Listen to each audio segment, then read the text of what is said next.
આકાશવાણી સમાચાર ચૈતાલી જોશી વાંચે છે. સૌપ્રથમ મુખ્ય સમાચાર. અવકાશમાંથી પરત ફરેલા અવકાશયાત્રી સુનિતા વિલિયમ્સ અને બુચ વિલ્મોરનો 45 દિવસનો પુનઃવસન કાર્યક્રમ શરૂ. રાષ્ટ્રપતિ, પ્રધાનમંત્રી અને ગુજરાતના મુખ્યમંત્રીએ સુનિતા વિલિયમ્સ અને બુચ વિલ્મોરને અભિનંદન પાઠવ્યા. મહારાષ્ટ્રના નાગપુરમાં સ્થિતિ નિયંત્રણમાં, ખુલદાબાદના ઔરંગઝેબના મકબરા પર સલામતીની ચુસ્ત વ્યવસ્થા. પાકિસ્તાનના બલુચિસ્તાનમાં તકેદારીના ભાગરૂપે 3 યુનિવર્સિટીઓએ કેમ્પસમાં વર્ગો બંધ કરીને વર્ચ્યુઅલી અભ્યાસ શરૂ કરાવ્યો અને ખેલો ઇન્ડિયા પેરા ગેમ્સ 2025 માટે ગીત, માસ્કોટ અને લોગો લોન્ચ કરાયા. સમાચાર વિગતવાર. નાસાના અવકાશયાત્રીઓ સુનિતા વિલિયમ્સ અને બુચ વિલ્મોર માટે 9 મહિના અવકાશમાં વિતાવ્યા બાદ પછી પૃથ્વીના ગુરુત્વાકર્ષણને અનુકૂલિત થવામાં મદદ કરવા માટે 45 દિવસનું પુનઃવસન શરૂ થયું છે. આંતરરાષ્ટ્રીય અવકાશ મથક IISS પર તેમના લાંબા રોકાણ પછી અવકાશયાત્રીઓ હવે લાંબા સમય સુધી વજનહીનતાની અસરોનો સામનો કરવા માટે 3 તબક્કાના શારીરિક પુનઃવસનમાંથી પસાર થશે. સૂક્ષ્મ ગુરુત્વાકર્ષણના લાંબા સમય સુધી સંપર્કમાં રહેવાથી માનવ શરીર માટે અનેક પડકારો ઊભા થાય છે, જેમાં વજનમાં ઘટાડો, એરોબિક ક્ષમતા, સ્નાયુ શક્તિ, સહનશક્તિ, સંતુલન, સંકલન, હાડકાની ઘનતા અને ન્યુરોવેસ્ટિબ્યુલર કાર્યનો સમાવેશ થાય છે. આ અસરોનો સામનો કરવા માટે અવકાશયાત્રી શક્તિ, કન્ડિશનિંગ અને પુનઃવસન નિષ્ણાતોએ અવકાશયાત્રીઓના શારીરિક સ્વાસ્થ્યને પુનઃ સ્થાપિત કરવાના હેતુથી એક સંરચિત પુનઃવસન કાર્યક્રમ વિકસાવ્યો છે. રાષ્ટ્રપતિ દ્રૌપદી મુર્મુએ ક્રૂ 9 મિશન પૃથ્વી પર સુરક્ષિત પરત ફરવા બદલ નાસાની સમગ્ર ટીમને અભિનંદન પાઠવ્યા છે. રાષ્ટ્રપતિ મુર્મુએ કહ્યું કે ભારતની પુત્રી સુનિતા વિલિયમ્સ અને તેમના સાથી અવકાશયાત્રીઓએ તેમની દ્રઢતા અને સમર્પણ અને અડગતાની પ્રેરણા આપી છે. પ્રધાનમંત્રી નરેન્દ્ર મોદીએ સુનિતા વિલિયમ્સ અને ક્રૂ 9 મિશનના પૃથ્વી પર સુરક્ષિત વાપસી માટે અથાક મહેનત કરનારાના પ્રયાસોને અવકાશ સંશોધન એ માનવ ક્ષમતાની મર્યાદાઓને આગળ ધપાવવા, સ્વપ્ન જોવાની હિંમત કરવા અને તે સપનાઓને વાસ્તવિકતામાં ફેરવવાની હિંમતને અભિનંદન પાઠવીને તેમની પ્રશંસા કરી હતી. આ ઉપરાંત સંરક્ષણ મંત્રી રાજનાથસિંહે અને વિજ્ઞાન અને ટેકનોલોજી રાજ્યમંત્રી જીતેન્દ્રસિંહે પણ અભિનંદન પાઠવ્યા હતા. જ્યારે સુનિતા વિલિયમ્સના વતન મહેસાણાના ઝુલાસણ ગામમાં પણ લોકોએ ફટાકડા ફોડી ઉજવણી કરી હતી. રાજ્યના મુખ્યમંત્રી ભૂપેન્દ્ર પટેલે પણ ગુજરાતની દીકરી સુનિતા વિલિયમ્સને હેમખેમ પરત ફરવા બદલ અભિનંદન પાઠવ્યા હતા. ગુજરાતની દીકરી લાંબા સમય સુધી અંતરિક્ષમાં ફસાયા પછી આજે ફરીથી પાછા ધરતી પર ઉતર્યા છે. આપણા માટે ગુજરાતની દીકરી અને ભારતની દીકરી પાછા આવવાથી આપણને ખૂબ આનંદની લાગણી અનુભવું છું અને એમનું સ્વાસ્થ્ય સારું છે અને હવે પણ એમનું સ્વાસ્થ્ય સારું રહે અને એમની મનોકામના બધી જ ભગવાન પૂર્ણ કરે અને બીજા પણ સાથી એમના સાથી પણ પાછા આવ્યા છે એનો પણ આનંદ છે. ભારતના વિદેશ રાજ્યમંત્રી પાબિત્રા માર્ગારીટાએ વૈશ્વિક સહયોગમાં મજબૂત અને સમાન ભાગીદારી બનાવવામાં ગ્લોબલ સાઉથની કેન્દ્રીય ભૂમિકા ભજવવાની જરૂરિયાત પર ભાર મૂક્યો. નવી દિલ્હીમાં રાયસીના સંવાદમાં તેમણે લેટિન અમેરિકા અને કેરેબિયન દેશો સાથે વેપાર અને રોકાણ વધારવાની નોંધપાત્ર સંભાવના વિશે વાત કરી. તેમણે કહ્યું કે આ દેશો સાથેના સંબંધોમાં નોંધપાત્ર પ્રગતિ થઈ છે અને શિક્ષણ, માહિતી ટેકનોલોજી, દવા અને એન્જિનિયરિંગમાં અર્થપૂર્ણ સહયોગને પ્રોત્સાહન આપવામાં આવ્યું છે.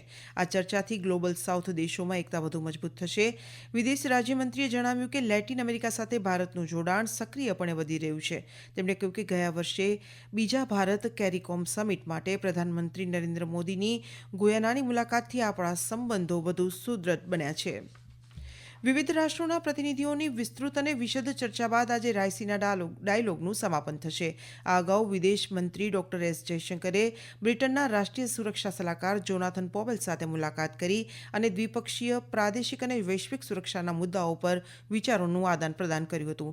ડોક્ટર જયશંકરે નેપાળ, થાઇલેન્ડ, લક્ઝમબર્ગ, લાતવિયા અને માલદીવ સહિત વિવિધ દેશોના અને તેમના સમકક્ષો સાથે દ્વિપક્ષીય બેઠક પણ કરી.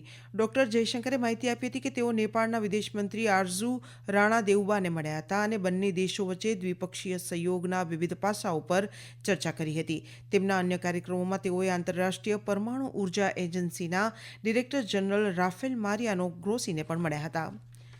કોંગ્રેસ નેતા શશી થરૂરે સ્વીકાર્યું કે રશિયા યુક્રેન યુદ્ધ પર ભારતના વલણનો વિરોધ કરવો તે તેમની ભૂલ હતી. ગઈકાલે નવી દિલ્હીમાં રાયસીના સંવાદમાં તેમણે કહ્યું કે 2022માં ભારતની તટસ્થ સ્થિતિની ટીકા કરવા બદલ તેમને દુઃખ છે. આ સમાચાર આપ આકાશવાણી પરથી સાંભળી રહ્યા છો. આ સમાચાર આપ અમારી YouTube channel AIR news Gujarat પર પણ સાંભળી શકશો. વધુ સમાચાર માટે અમારી વેબસાઇટ newsonair.gov.in/gujarati અને અમારા એક્સ હેન્ડલ AIR_news_ABAD ને ફોલો કરશો.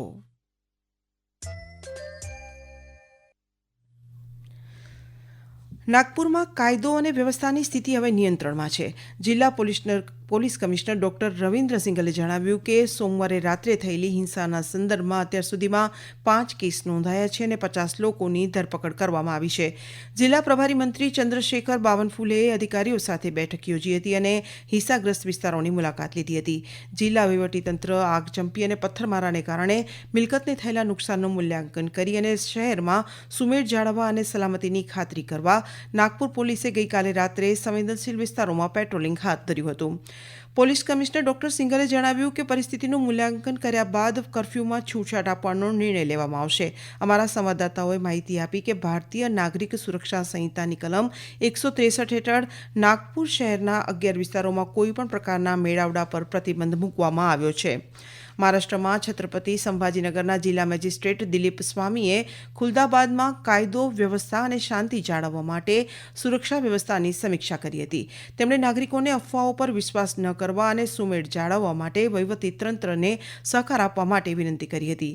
જિલ્લા મેજિસ્ટ્રેટે તમામ અધિકારીઓને સતર્ક રહેવા અને કોઈપણ શંકાસ્પદ પ્રવૃત્તિઓની તાત્કાલિક પોલીસને જાણ કરવા નિર્દેશ આપ્યો હતો. તેમણે વિવિધ વિભાગો વચ્ચે સંકલનના મહત્વ પર ભાર મૂક્યો અને નાગરિકોને ફક્ત ચકાસાયેલ માહિતી પર જ આધાર રાખવા વિનંતી કરી. સોશિયલ મીડિયા પર કોઈ વાંધાજનક સંદેશા મળી આવે તો તાત્કાલિક કાયદા અમલીકરણ એજન્સીઓને ચેતવણી આપવા સૂચનાઓ જારી કરવામાં આવી છે. પોલીસ અધિક્ષક વિનયકુમાર રાઠોડે ઔરંગઝેબના મકબરા અને સમગ્ર પ્રદેશમાં મજબૂત સુરક્ષા પગલાંની જાણકારી આપી હતી. ભારત અને માલદીવ વચ્ચે દ્વિપક્ષીય વેપાર ભારતીય રૂપિયા અને માલદીવિયન રૂપિયામાં હાલના એશિયન ક્લિયરિંગ યુનિયન મિકેનિઝમ ઉપરાંત મંજૂરી આપવામાં આવશે. માલદીવના મીડિયા અહેવાલોમાં કહેવામાં આવ્યું છે કે ભારતીય રિઝર્વ બેન્કે સોમવારે આ સંદર્ભમાં એક પરિપત્ર જાહેર કર્યો છે જેનાથી માલદીવને મદદ મળશે.